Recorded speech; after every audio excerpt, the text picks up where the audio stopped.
পেরেছিলেন, তারপরে তাকে কিন্তু এখানে পিজি হাসপাতালে নিয়ে আসা হয়। সেখানে কিন্তু তিনি শেষ নিঃশ্বাস ত্যাগ করেন। এখানে দেখেন প্রতিবেদনে এই জায়গাটুকু শুধু আপনাদেরকে ধরে দিতে চাই যে আসলে একটি সংগঠন এবং বাংলাদেশ চলচ্চিত্র শিল্পী সমিতির বর্তমান কার্যনির্বাহী পরিষদের ভূমিকা কি ছিল সেটি আপনারা প্রত্যক্ষভাবে দেখেছেন, শেষ বিদায়, মিলাদ সবকিছু, কিন্তু পরোক্ষভাবে কি ছিল সেটিও একটু আপনাদেরকে বলতে চাই। এখানে তিনি প্রতিবেদনে দিয়েছেন উপরে উল্লেখিত বাড়ি বিক্রি করার জন্য বাইনা। আচ্ছা, এখানে যেটি দিয়েছেন এটি হচ্ছে যে অঞ্জনাদির যেটি পিজি হাসপাতালে বিলটি, পিজি হাসপাতালে তিনি যে আইসিইউতে ছিলেন, তার যে মেডিসিন লেগেছে, তার যে খরচ পাতি হয়েছে, টোটাল খরচটি আমরা বাংলাদেশ চলচ্চিত্র শিল্পী সমিতির পক্ষ থেকে সেটি পরিশোধ করেছি এবং শেষ দাফন পর্যন্ত আমরা আমাদের শিল্পী সমিতি আমরা চেষ্টা করেছি ওনার পাশে থাকার জন্য এবং যাবতীয় খরচ বাংলাদেশ চলচ্চিত্র শিল্পী সমিতি বহন করেছে, সেটিও কিন্তু প্রতিবেদনে উঠে এসেছে। তো এটাই চাই যে আজকে তারা যেরকমটা স্বীকার করেছেন, জাতির কাছে আমি বলবো এটাও তুলে ধরা হয়েছে, যেহেতু জাতি জানতে চায় শিল্পী সমিতির ভূমিকা কি, সেই ভূমিকাটা অঞ্জন আপাকে সামনে রেখে আমি একটু উল্লেখ করলাম এই জন্য যে আসলে একটি সংগঠন কতটা গুরুত্বপূর্ণ। আর দ্বিতীয়ত হচ্ছে যে আপনাদের প্রতিও কৃতজ্ঞতা জানাই, ধন্যবাদ জানাই যে আপনারাও আমাদেরকে তদন্তে সহযোগিতা করছেন এবং আপনারাও জানেন যে অনেক কিছুর উত্তর আমরা দিব না, কারণ অনেক কিছুর উত্তর দেওয়া যেতে পারে, সেখানে হয়তো ভিডিও হবে বা আপনারা উপস্থাপন করবেন। আরেকটা বিষয় হচ্ছে যে প্রশ্ন আপনারা আপনাদের কাছেও অনেকে বিভিন্ন অ্যাঙ্গেল থেকে অভিযোগ করে, গণমাধ্যম কর্মী হিসাবে বিভিন্ন তথ্য জানাচ্ছে, কিন্তু যেহেতু এটি একটি সংগঠন, একটি সমিতি এবং এই নির্বাচিত একটি কমিটি কাজ করছে, আমাদের কাছে যদি কেউ আপনাদের মাধ্যমেও যদি কেউ কোনো অভিযোগ করে বা কারো কাছে কোনো এভিডেন্স থাকে, দয়া করে আপনারা তাদেরকে বলবেন, যেহেতু সংগঠনের একটি সাংগঠনিক অবকাঠামো আছে, একটি নিয়ম মাফিক একটি সংগঠন চলে, সেখানে অবশ্যই যেন লিখিত আকারে তথ্য প্রমাণাদি নিয়ে যেন আমাদের সঙ্গে যোগাযোগ করেন। আমরা তাদের যে তথ্যগুলো থাকবে বা তারা যে আমাদের তথ্যগুলো প্রদান করবেন সহযোগিতা করার জন্য, সে তথ্যের ভিত্তিতে আমরা সঠিক তদন্ত করার চেষ্টা করব। আমি তার আগে একটু যোগ করে দিতে চাই যে মনির সম্পর্কে যারা মনির পক্ষ নিয়ে বাস ট্রিট করে বা হুমকি দিচ্ছে, তাদের অবগতির জন্য জানাচ্ছি যে তার অনেস্টি সম্পর্কে একটি পয়েন্ট বলবো।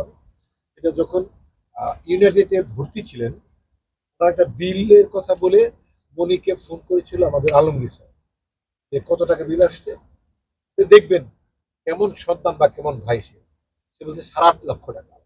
আলমগীর স্যার ফোনটা কেটে দিয়ে ইউনাইটেড ফোন করে বিল কত আসছে, 5,23,000 টাকা। তাহলে ওইখানে তার ব্যবসাটাই করতে হইতো। মা তার মারা যাচ্ছে বা বোন মারা যাচ্ছে বা বান্ধবী মারা যাচ্ছে, আপন মানুষ মারা, যার সাথে এক প্লেটে খায়, তখনও সে ব্যবসাটা করতেছিল। 5,23,000 আর কোথায় 8.5 লক্ষ টাকা। এটা আলমগীর স্যার নিশ্চয়ই আপনাদের আমি ব্যাখ্যা দিতে চাই না।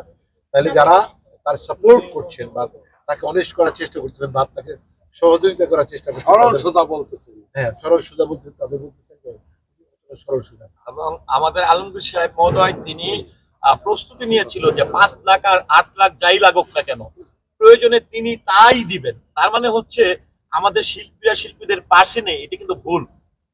আমি আর একটু ক্লিয়ার করে দিই সাংবাদিক ভাইদের, আমাদের যে এই অভিযোগ এটা কিন্তু প্রথম, সে ছেলে না এটা তো আমরা ইন্ডাস্ট্রি সবাই জানি, সে ভাই না এটাও জানি। কাগজে পত্রে কিন্তু সে একটি কত বড় প্রতারক হইলে ন্যাশনাল আইডিতে আজিজুর রহমান বুলি পিতা, অঞ্জনা রহমান মাতা বানাইছে, কিন্তু তার বাবা মা মারা গেছে, ভাই সবার সাক্ষাৎকার আপনারা পেয়েছেন।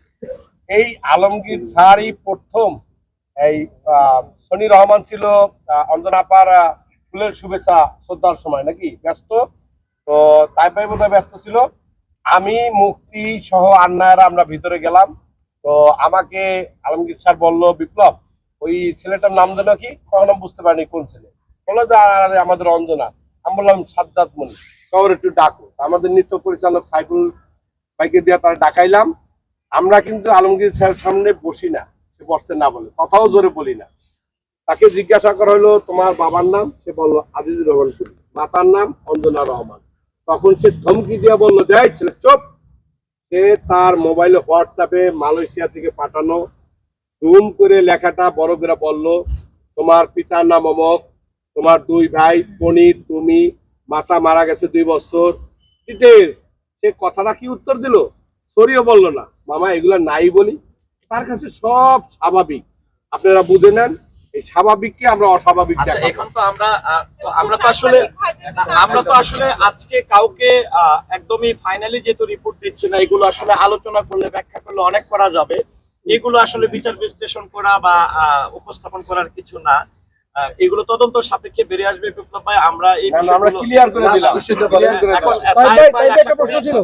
তাইব ভাইকে যদি কোনো প্রশ্ন থাকে, এবং এর মধ্যে দিয়ে কিন্তু আমরা আজকে শেষ করব।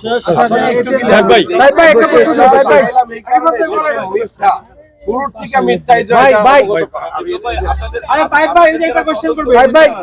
এখন সবশেষ বলেন যে আপনাদের সিদ্ধান্ত কি এবং পদক্ষেপটা কি হবে সেটি বলেন। অঞ্জনাপার যে বাসায় যে কাজের লোক ছিলেন, সামনে আসে কাজের যে মেয়েটা ছিল তাকে কিন্তু আপনারা সামনে আনেন নাই। তার সঙ্গে আপনাদের যোগাযোগ হয়েছে কিনা আমি যতদূর জানি যে তার খোঁজ সেভাবে পাওয়া যাচ্ছে না। তো তাকে আপনারা কোনোভাবে সামনে আনবেন কিনা, কারণ সেও কিন্তু অঞ্জনাপার এই পারিবারিক অনেক কিছু সাক্ষী। তো সেই দিকে আপনাদের কোনো ভূমিকা আছে কি? এ বিষয়ে অবশ্যই আমরা আনবো, তাকে সবাই লাগিয়েছি আনবো। মানে বিপ্লব ভাই যে কথাটা বলতে চাচ্ছিলেন যে এই মানুষটির অনিশ্চিত সম্পর্ক, উনি এখানে বসে কিন্তু আপনাদের কাছে বলে গেছে যে সেই যখন অঞ্জনাপার তাকে নিয়ে আসে তার বয়স ছিল 10, রেকর্ড আছে। বাট কিন্তু তা নয়, উনি 10 কলেজ থেকে ইলেকশনও করেছে। ইলেকশন করলে সেই যাবে 5 থাকতে হবে, মিনিমাম এসএসসি 5 থাকতে হবে। তাহলে তার কথাবার্তা একেবারেই ঠিক নয়। এবং আপনি যেটা বললেন, অবশ্যই আমরা তদন্তের স্বার্থে সবার কাজের বুয়া যিনি ছিলেন সে অনেক বেশি জানবে, এবং তার সম্পৃক্ত উনিও ছিলেন, আন্না ছিল, মুক্তি ছিল এবং ইউসুফ খান ছিল, সবাই তার পরিবারের সাথে যারা যুক্ত ছিল তারা আমাদের কিন্তু অনেক কিছু দিয়েছে যেটা আপনাদের ভবিষ্যতে আপনাদের জানাতে পারবো এবং আমাদের কাজে লাগবে ইনশাআল্লাহ। আমরা বিশ্বাস করি যে খুব সহসায় এই রহস্য আমরা উদ্ঘাটন করে আপনাদের ক্লিয়ার করতে পারবো। তাই ভাই, পদক্ষেপগুলো কি হবে আপনাদের সিদ্ধান্ত আজকে যেহেতু পাইলেন, সবশেষ সিদ্ধান্তটা এবং পদক্ষেপটা কি হবে আপনাদের? এটা আমরা কিন্তু এখনো তদন্ত কিছুই করি নাই, এটা আমরা মিলাবো। আমরা রিপোর্ট জোগাড় করছি, আমরা তদন্ত করে রিপোর্ট দেবো। রিপোর্ট দিয়ে অবশ্যই এই যে আমাদের এখানে মাহবুব সানি ভাই আছেন, মিউজিক ডিরেক্টর, উনি মামলা করেছেন, আমরা ওনাকে দেওয়া শুধু তাই না, এখানে অ্যাডক খান আছেন, সেও মামলা করতে রাজি আছে, এখানে অনেকেই আছে। শব্দে আমরা যাবো না। আমরা তাইব ভাই, ধন্যবাদ সবাইকে। একটু শেষ করে শেষ করতে চাই যে আমরা আলটিমেটলি মামলার দিকে যাবো, যেহেতু সামঞ্জস্যতা নেই, মানে কথাবার্তা আর কাজের মিল নেই, তাহলে আলটিমেটলি এভাবে শেষ করা যাবে না। যেটা আমরা চেয়েছিলাম যে থানা পুলিশ না করি, কিন্তু আমাদের আলটিমেটলি তাই করতে হবে।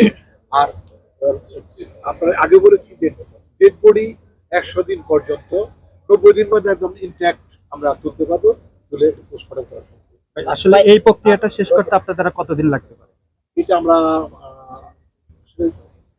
নির্দিষ্ট সময় বলতে পারছি না এই মুহূর্তে, কারণ এই কাজের বকে কালেক্ট করতে হবে। তদন্তের সাথে দিন বাড়তে পারে, কমতে পারে। আমরা তবে জানি তো আমাদের ভাইদের মাধ্যমে আমরা লাস্ট আমার একটা প্রশ্ন আছে। অঞ্জনা আপু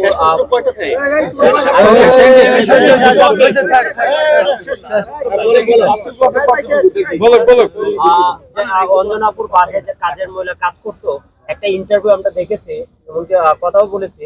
সে বলতেছে আমি সকাল 11টা বাজে যাইতাম, আমার 2টা বাজে আমি 1টা বাজে বের হয়ে যেতাম, কিন্তু আমি মনি আমাকে বের করে দিত। সেই জিনিসটা কেমন হবে দেখবেন না, এটা আসলে ব্যক্তিগত ব্যাপার।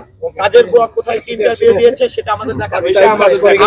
আমরা এখন ওনার মৃত্যুটা নিয়ে যদি পরিবার, আমরা দেখছি তার পরিবার কি চায়, আমরা দেখছি তার যে সম্পদ রয়েছে, তার যে ল্যান্ড প্রপার্টিস রয়েছে, পরিবার এই সহযোগিতাগুলো চেয়েছে, আমরা সেই সহযোগিতা করার চেষ্টা করছি।